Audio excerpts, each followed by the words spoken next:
하면 어떨까라는 생각이 들어서 이 시간 잠시만 외우신 성도들은 안 보고 하거나 눈을 감고 한번 천천히 자신이 할 수 있는, 성도 여러분께서 할 수 있는 가장 가장 느린 속도로 한번 신앙 고백을 해보도록 하겠습니다. 왜냐하면 주님을 사랑하는 마음으로 그것을 기억하면서 환기시키면서 전능하사, 다 같이 합니다. 천지를 만드신 하나님 아버지를 내가 믿사오며 그 외아들 우리 주 예수 그리스도를 믿사오니 이는 성령으로 잉태하사 동정녀 마리아에게 나시고 본디오 빌라도에게 고난을 받으사 십자가에 못 박혀 죽으시고 장사한 지 사흘 만에 죽은 자 가운데서 다시 살아나시며 하늘에 오르사 전능하신 하나님의 우편에 앉아 계시다가 저희로서 산자와 죽은 자를 심판하러 오시리라.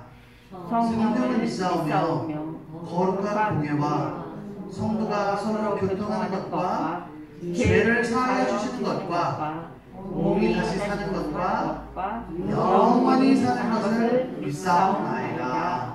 아멘. 할렐루야. 아멘. 우리 주님을 사랑하는 마음으로 그 마음을 담아서 신앙 고백을 해본 이유는 우리가 다시 주님을 사랑하는 일들로 돌아가자. 그러면 큰 교회 다니든 작은 교회 출석을 하든 상관없이 나의 동료된 성도들이 어떠한지 상관없이 우리가 부수적인 충돌과 갈등이 없이 주님만 바라보면 그 모든 어려움들이, 관계의 문제들이 해결되기 때문입니다. 제가요 가끔 설교하다 이런 말씀을 드린 적이 있어요. 제가 나이를 한두 살 먹다 보니까 아직도 어리지만 이 어렸을 때 20대 30대 때 거들떠 보지 않았던 이 KBS 1TV를 이렇게 보게 되더라고요. 전혀 보지도 않았어요. 예전에는 잠깐 몸이 아픈 일이 있어서 병원에 입원하면 그렇게 어르신들이 KBS 1을 좋아하더라고요. 이해가 안 갔습니다. 왜 KBS 1을 왜 볼까? 그런데 어느 순간 기가 막히게 갑자기 6시만 되면 6시 내 고향을 보고, 왜냐면 시청률 1위래요. 부동의 1위. 6시 내 고향을 따라갈 자가 없대요. 7시에는 생생정보통이래요. 진짜로. 그런데 이 KBS를 보다 보니까 우리 임동원 집사님도 아마 좋아하실 것 같은데, 김영철 씨가 주말 저녁마다 이 골목길을, 동네 한 바퀴를 도는데 그거 이렇게 재밌는지 모르다가 어느 순간 보니까 제가 빠져있는 거예요. 어제도 봤고. 왜 본 줄 아십니까? 다 사연이 있어요. 사연이 있는데 어떻게 그렇게 기가 막히게 PD들과 작가분들이 사전에 취재를 했는지 기가 막히게 다 서로 중복되지도 않고 정말 가지각색의 사연이 다른데 공통점은 이렇습니다. 공통점은 전남 부안에 가든 경남 경북인가요? 경남 하동에 가든 어디에 가든 시골 마을에 국수집에 가고 또 가정에 가가오 들어가면 너무너무 인자해 보이고 선하게 보이는 그 서민들이 아픔을 갖고 있는데 그 아픔의 공통점은 뭔지 아십니까? 사랑하는 가족의 죽음이에요. 사랑하는 가족. 그러면 이 국수집을 딸고 하는 그 아빠는 너무너무 기쁘게 사는데 어딘가 모르게 그 그늘이 있더라고요. 알고 봤더니 사랑하는 아내도 있고 아들도 있었는데 지금은 딸하고만 둘이 남은 거죠. 건강상의 이유로. 그런 거 볼 때 참 뭉클하더라고요, 마음이. 그런데 제가 이 시간 단위에서 드리고 싶은 이야기는 그 김영철이라는 분이 동네 한 바퀴를 걸으면서 많은 가정에 어려움이 있는 그런 사연들, 그것을 이야기하려는 것이 아닙니다. 어느 날 이 동네 한 바퀴라는 프로그램에서 이 서울의 어느 모초에 갔어요. 취재를. 그런데 이름만 하면 잘 아는 여러분 동네예요. 서민들이 많이 사는 동네.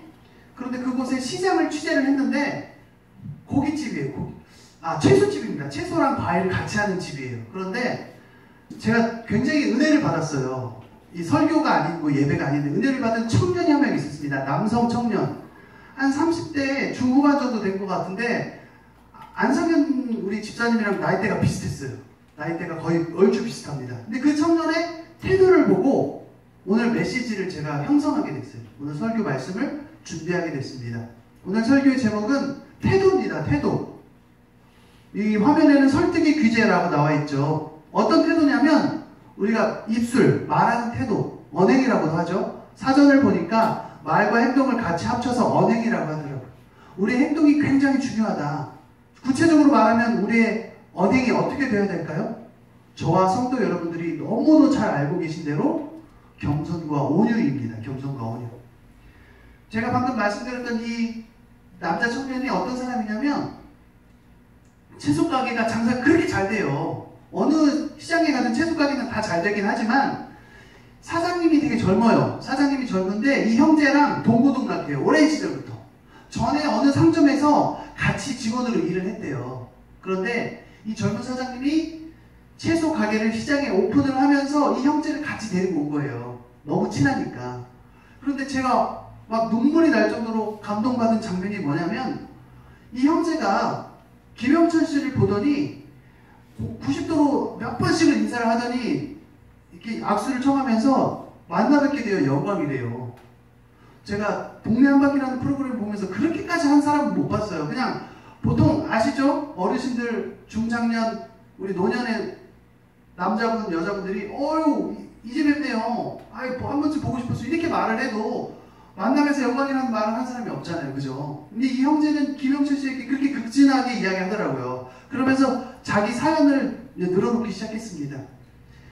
지금 야채가게 새로 오픈한 사장님과 전부터 직원으로 만난 형 동생 사이로 이번에 이제 새로 오픈하면서 직원으로 왔는데 그렇게 일을 열심히 하는 거예요. 근데 인터뷰를 해보니까 계기가 있더라고요. 원래 성실한 형제인데 계기가 있었어요.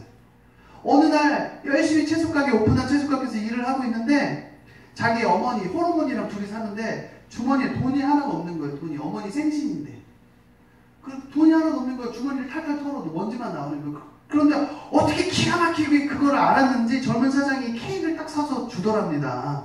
그러면서 이 형제가 인터뷰를 하는데 막 우는 거예요. 저도 막 이렇게 눈물이 나더라고요.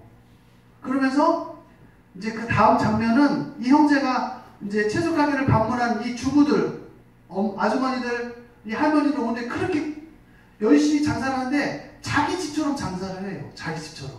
채소 가게를. 그러면서 인터뷰를 하는 거예요. 왜 이렇게 열심히 하냐고 직원인데.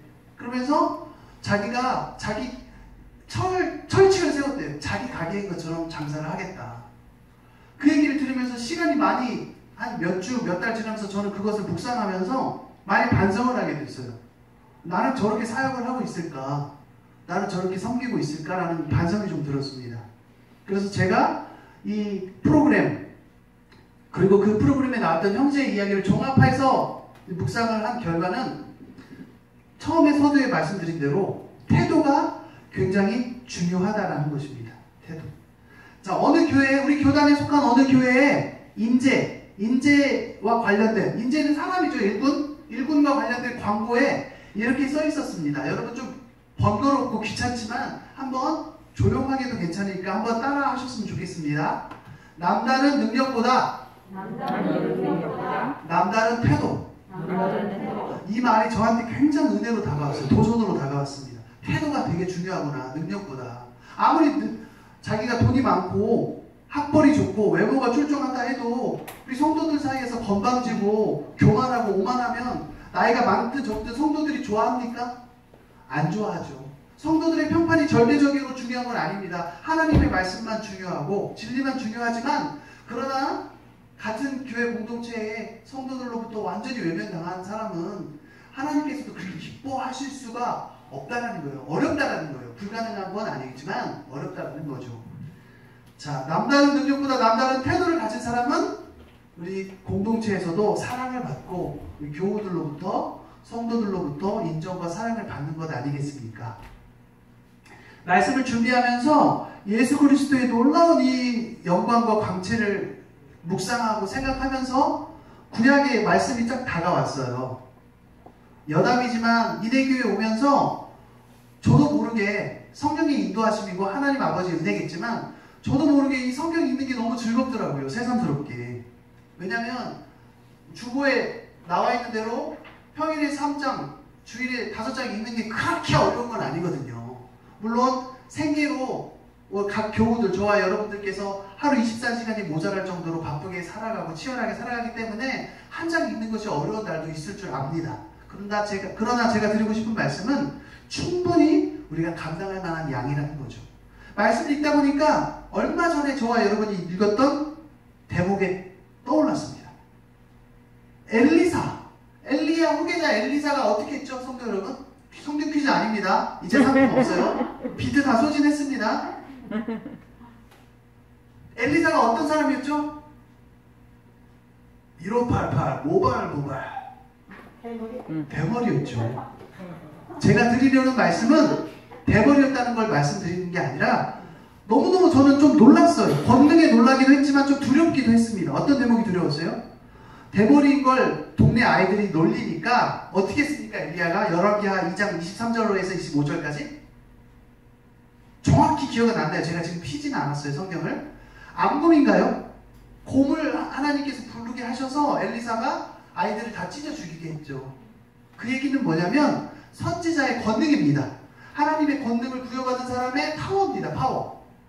그런데 제가 강조하고 싶은 부분은 뭐냐면 시대가 바뀌었어요. 교회 시대, 신약 시대, 예수 그리스도 시대가 오면서 어떻게 됐습니까? 신약 시대가 되면서 예수님은 엘리사처럼 자기에게 들이대고 공격하는 사람들에게 암곰을 보내서 사자를 보내서 북극곰을 보내서 다 찢어 죽이고 분리수거 할 수도 있지만 그렇게 하지 않으셨어요. 어떻게 하셨습니까?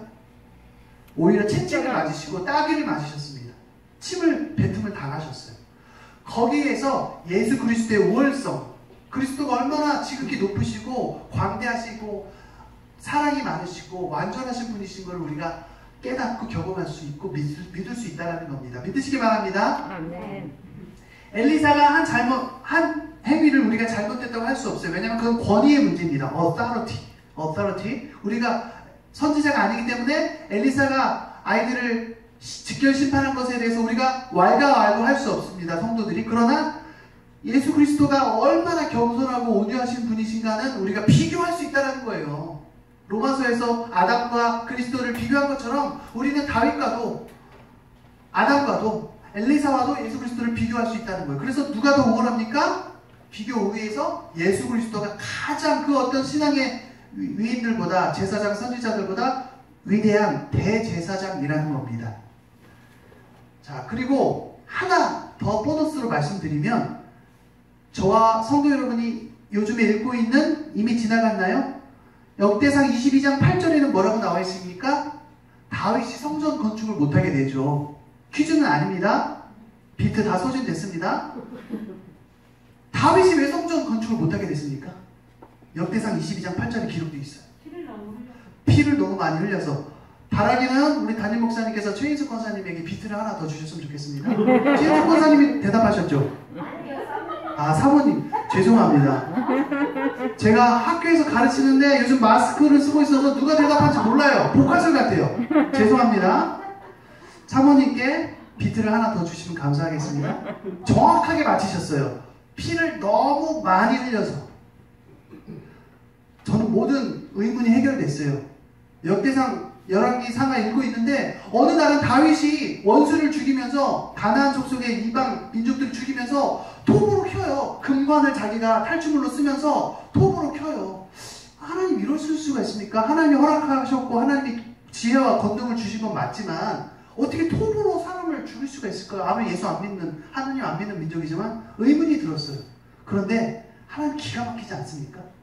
모세가 아까 성경 퀴즈처럼 모세가 가나안을 들어가지 못한 것처럼 오늘 오전 대회에도 말씀드렸지만 하나님은 정확하셔서 절대 죄에 대해서 눈 감아주지 않으십니다.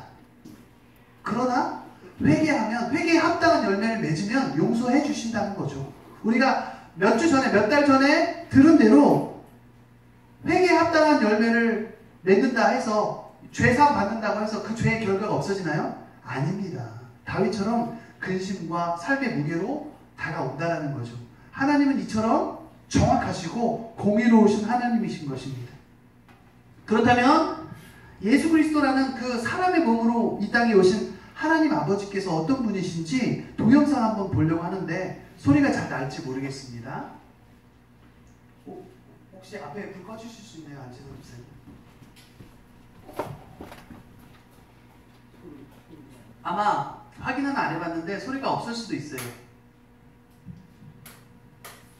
예수님이 어떤 분이신지 나오고 있습니다. 네, 여기도 꺼주셔도 됩니다.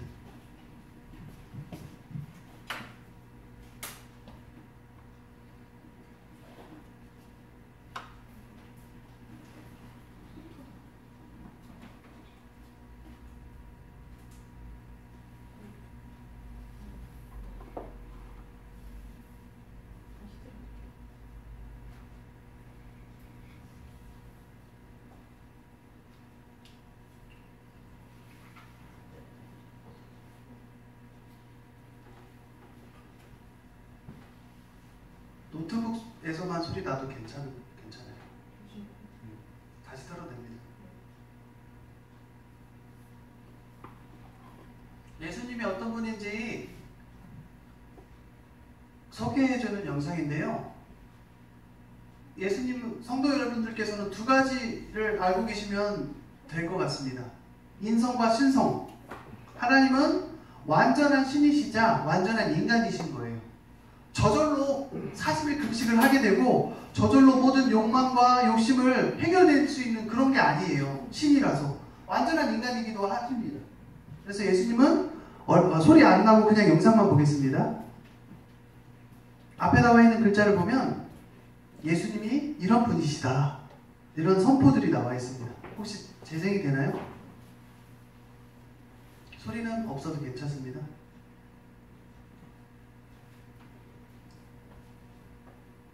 네, 나옵니다.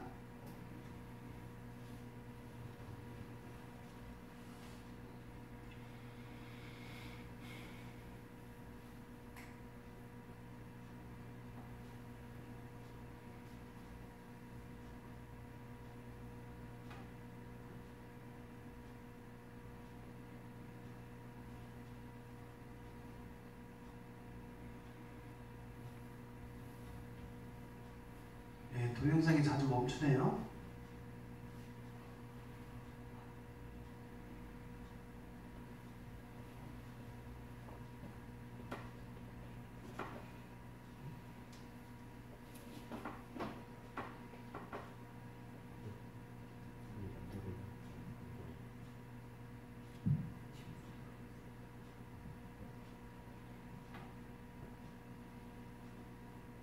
네, 감사합니다.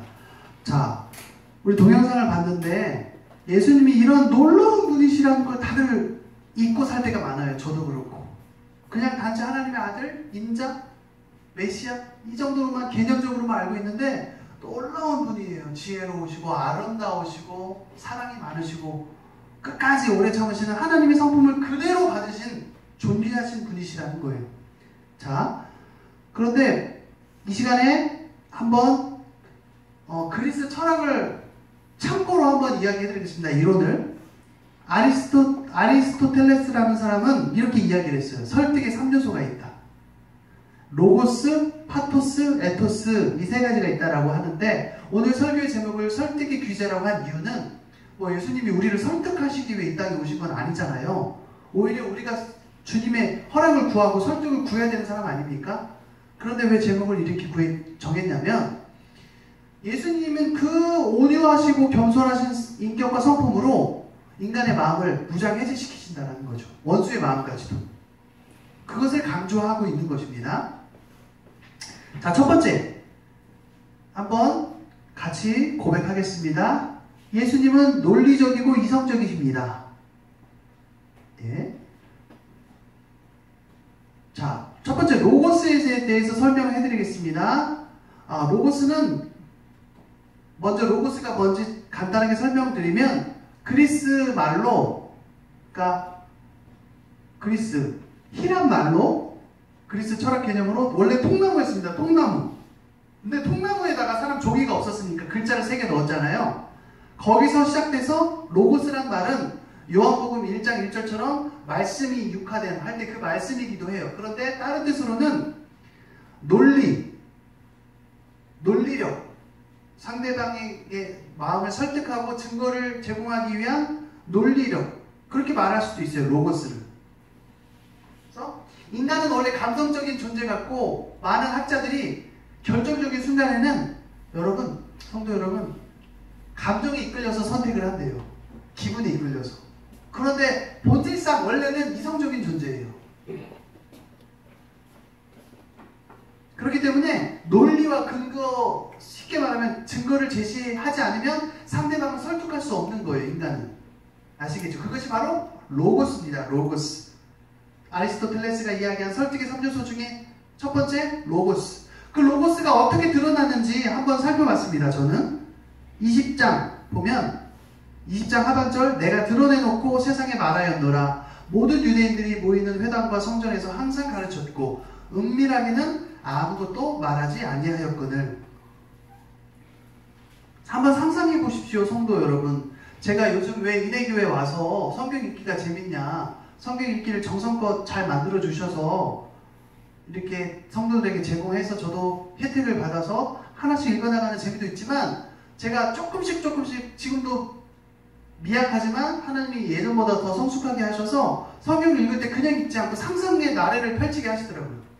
다윗이 가지고 있던 채찍, 솔로몬이 가지고 있던 부귀영화 하나하나 상상하게 하시더라고요. 그러니까 너무 풍성하고 재밌는데요. 말씀 속으로 들어가 봅시다. 예수님 어떤 상황입니까? 풍성하게 상상의 나라를 펼쳐봅시다. 얼마나 두렵고 떨리는 상황 아닙니까? 인간적으로. 대제사장이 예수님을 체포했어요. 반역자로. 그래서 신문을 갖고 있는 거예요. 앞에 글자에 신문이라고 되어 있죠. 두 번째 이대지에서는 신문자라고 썼죠. 제가 조금씩 달라요. 신문은 첫 번째 1대지에 쓰여있는 예수님은 논리 이성적입니다. 논리적 이성적입니다. 로고스 대제사장의 신문에 침착히 말씀하심 20p 하반절, 은밀하게는 아무것도 말하지 아니하였거늘. 여기서 신문은 이미 아는 거를 물어보는 거예요. 너 거기 왜 갔어? 당신 거기 왜 갔습니까? 누구랑 있었습니까? 계속 따져묻는 거예요. 이번 신문은 마찬가지 개념이에요. 취조하는 거예요. 취조. 대동소이에요. 신문하고 신문이 법률 용어인데, 예수님을 이제 계속해서 볶아먹는 거죠. 들들 볶는 거죠. 따지는 거죠. 같은 말입니다. 조금씩 달라요. 두 번째 대지, 듣는 사람 마음까지 헤아리십니다. 파토스, 신문자 대제사장을 자극하지 않으심. 21장 하반절, 내가 무슨 말을 하였는지 들은 자들에게 물어보라. 1대지와 2대지를 잠깐 나누겠습니다. 예수님이 그렇게 체포된 상태, 불안한 상태에서 미란다 원칙, 묵비권을 행사하실 수도 있고요. 권위자로서, 온 인류의 왕으로서 대제사장에게 권위적으로 꾸짖으실 수도 있는데, 신문 절차에 순조롭게 협조하십니다. 그러면서 이성적으로 근거를 제시하면서 차분하게 이야기하십니다. 나는 공공연하게 가르쳤다, 회당에서. 조심스럽게 신천지처럼 그렇게 몰래 포섭하고 다니지 않았다라고 논리적으로 조목조목 반박을 하십니다. 두 번째, 이대지입니다. 듣는 사람 마음까지 헤아렸다는 것에서 저는 파토스를 이야기했습니다. 파토스. 아리스토텔레스 설득의 원칙 두 번째 파토스는 뭐냐면요, 성도 여러분, 듣는 사람의 심리 감정 상태가 설득에 큰 영향을 미쳐요. 제가 그러니까 우스갯소리는 아니고 좀 진지하게 이야기하면, 예를 들면 한번 상상을 해봅시다. 제가 이제 지금 지어낸 이야기예요. 너무 이렇게 제 이야기에 현혹되실 필요는 없어요. 제 동창이 교회 근처에 김밥집을 하나 냈어요. 그런데 좀 팔아주고 싶어. 그런데 홍현욱 권사님한테 부탁을 해야 되는데, 홍현욱 권사님이 좀 피곤하고 귀찮을 때 부탁해야겠어요? 기분이 좋을 때 부탁해야겠어요? 기분 좋을 때. 그걸 파토스라고 해요. 파토스. 듣는 사람이 듣기 좋을 때 이야기하는 걸 파토스라고 합니다. 로고스는 근거를 제시하는 거, 논리력을 제시하는 거. 예수님께서는 대제사장의 심기를 건드리지 않으셨어요. 자극하지 않으셨어요. 그러면서 조목조목 또 한 번 이야기를 하십니다. 이번에는 내가 무슨 말을 하였는지 들은 자들에게 물어보라. 그들이 내가 하는 말을 아느니라. 예전에는 저와 성도 여러분께서 이렇게 받아들일 수도 있었을 것 같아요. 아, 예수님이 너무너무 노여워하시는구나. 그래서 대제사장에게 좀 차갑고 쏘아붙이듯이 얘기하는 건 아닌가, 이렇게 해석하실 수도 있어요. 그런데 저는 그렇게 해석하지 않습니다. 이번 말씀을 준비하면서 그냥 있는 사실을 팩트라고 하죠. 젊은 사람들이 하는 말로 팩트를 전달을 했어요. 왜? 듣는 사람, 대제사장의 마음을 긁고 자극하지 않고 그냥 존중하는 마음으로 저는 예수님께서 배려를 했다라고 믿습니다. 그러면서 내가 무슨 말을 했는지 그들에게 물어보라. 그들이 내가 하는 말을 아느니라. 대답을 회피하신 게 절대 아니에요. 순조롭게 신분 절차에 응하시면서 이 대제사장의 심기를까지도 꿰뚫어 보시고 통찰하는 예수님께서 적극적으로 소통에 응하셨다라고 저는 해석을 합니다. 그러면서 중요한 원리는 짜증내지도 않으셨어요. 공격하지도 않으셨어요. 반대는 뭡니까? 방어적이지도 않으셨어요. 비굴하지도 않으셨어요. 대제사장을 두려워하지도 않으셨어요. 이것이 우리의 태도가 되어야 된다는 것입니다. 이것이 우리의 예수 믿는 사람들의 언행이 되어야 한다는 것입니다. 이제 마지막입니다. 성도 여러분. 세 번째 3대지. 예수님은 의로운 존재셔서 언행이 바르십니다. 저는 이것을 에토스로 살펴봤습니다. 에토스라는 렌즈로 예수님의 인격과 성품에서 나오는 진정성으로 답변하시고 소명하셨어요. 23절 하반절에 이렇게 나와 있습니다. 바른 말을 하였으면 네가 어찌하여 나를 치느냐, 이렇게 이야기하셨어요. 사랑하는 성도 여러분, 한번 속으로 한번 따라해 보겠습니다. 죄를 지어서 죄인이 아니라 죄인이어서 죄를 짓는다, 이런 말이 있죠. 예수님은 의로운 일을 행하셨기 때문에 의인이십니까? 의인이시기 때문에 의로운 일을 행하시는 거예요. 왜 의인이세요? 순종을 다 이루셨어요. 웨스트민스터 신앙 고백서를 보면 공의를 만족하셨다라고 했어요. 어떻게?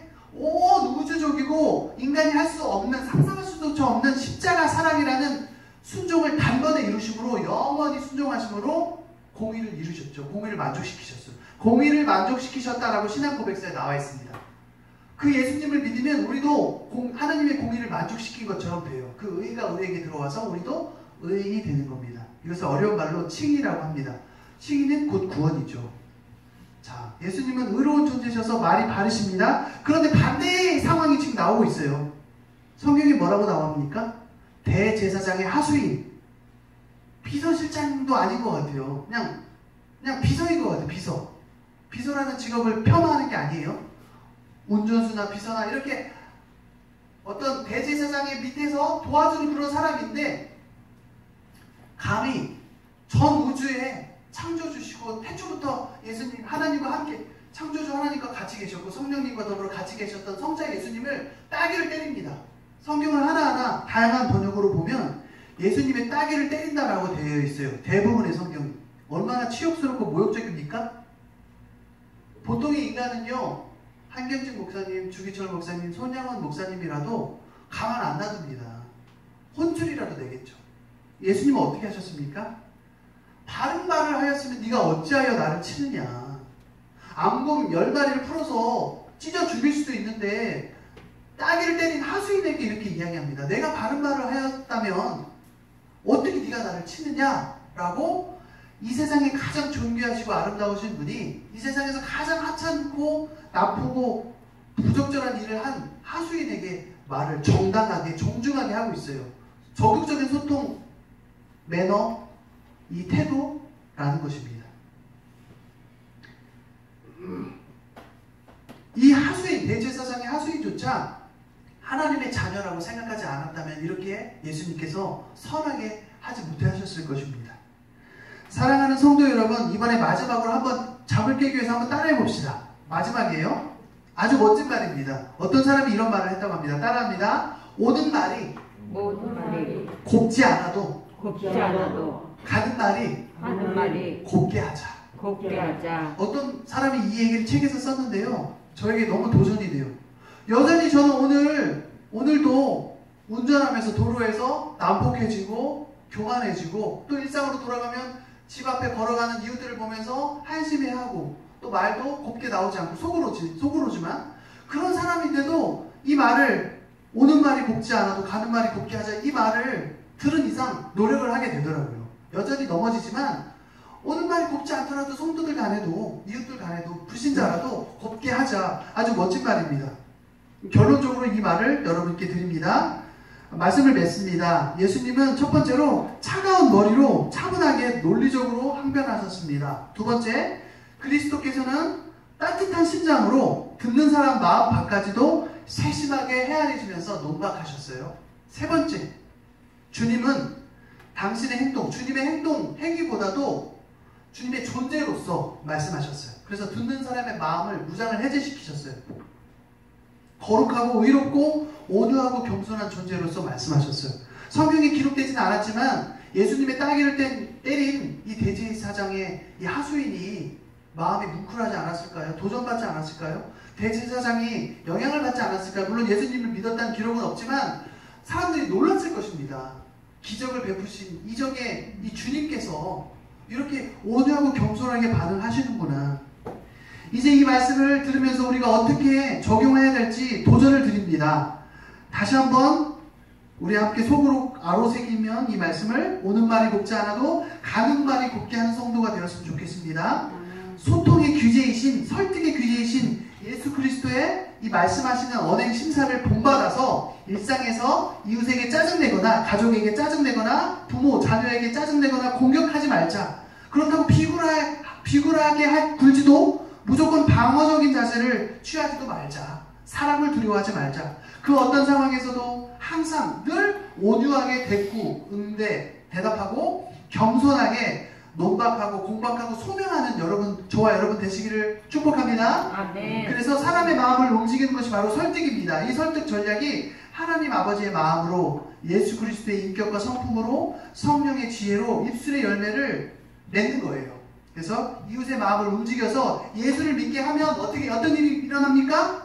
그들로, 이웃들로 하여금 하나님 아버지께 영광을 돌리는 것입니다. 할렐루야. 그런 저와 여러분 되시기를, 성도 여러분 되시기를 주님의 이름으로 다시 한번 축복합니다.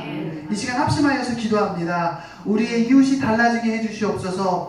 우리 주학에 맞춰서 기도할 때 우리 입술이 달라지도록 우리의 말, 언행 심사가 소금과 빛으로 삶으로써 빛과 소금의 삶을 살아갈 수 있도록, 그래서 세상에 하나님 아버지께 영광 돌릴 수 있도록 예수님 닮은 언어로 하나님 나라 백성, 자녀로 오롯이 살아낼 수 있도록, 그렇게 해서 주님을 경배하는 감사하는 인생 살 수 있도록 주님의 이름을 한번 부르짖고 기도합니다.